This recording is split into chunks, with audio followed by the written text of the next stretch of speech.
আজি এই ভিডিঅ'টো তোমালোকৰ কাৰণে BA 4th semester Assamese major minor question paper এখন আগবঢ়াই লৈ আনিছো সো তোমালোকে ভালদৰে চাই যাবা। 1 নম্বৰ কুৱেশ্যন আছে মহাপুৰুষ শ্ৰীমন্ত শংকৰদেৱৰ শৰৎ বৰ্ণনা কবিতাটিৰ কৰ পৰা লোৱা হৈছে 1 মাৰ্কৰ হয়।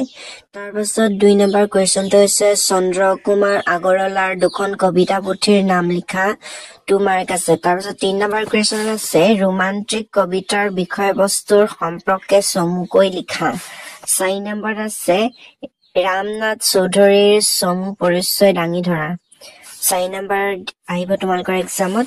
তাৰ পাছত তোমালোকে 5 নম্বৰ চাবা মহাপুৰুষ শ্ৰীমন্ত শংকৰদেৱৰ শৰৎ বৰ্ণনা কবিতাটিত শৰৎকালৰ প্ৰকৃতিৰ মনোৰম ৰূপ কবিয়ে কিদৰে বৰ্ণনা কৰিছে লিখা 5 মাৰ্ক দিয়া হৈছে। তাৰ পাছতে তোমালোকৰ 6 নম্বৰ কুৱেশ্যনটো হৈছে দুৰ্গাবৰৰ মায়া অযোধ্যাৰ সৃষ্টি কবিতাটিৰ মাজেদি সীতাই কিদৰে মায়া অযোধ্যাৰ সৃষ্টি কৰি ৰামৰ মনক সন্তোষ দিছিল বৰ্ণনা কৰা 5 মাৰ্ক দিয়া হৈছে। তাৰ পাছতে নাইবা দি থোৱা আছে আৰু এটা কুৱেশ্যন তোমালোকে কৰিব পাৰা নৱকান্ত বৰুৱাৰ পলস কবিতাটিৰ ভাৱাৰ্থ লিখা 5 মাৰ্কে দি থোৱা আছে।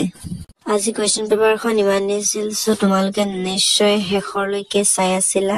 তোমালোকে যদি আমাৰ হোৱাটছএপ গ্ৰুপত জইন হ'ব বিচাৰা তেন্তে এই ভিডিঅ'টোৰ ডেছক্ৰিপশ্যনত লিংক দি থোৱা আছে তোমালোকে জইন হৈ ল'বা। আজি ভিডিঅ'টো ইমানেই, তোমালোকক নেক্সট ভিডিঅ'ত লগ পাম।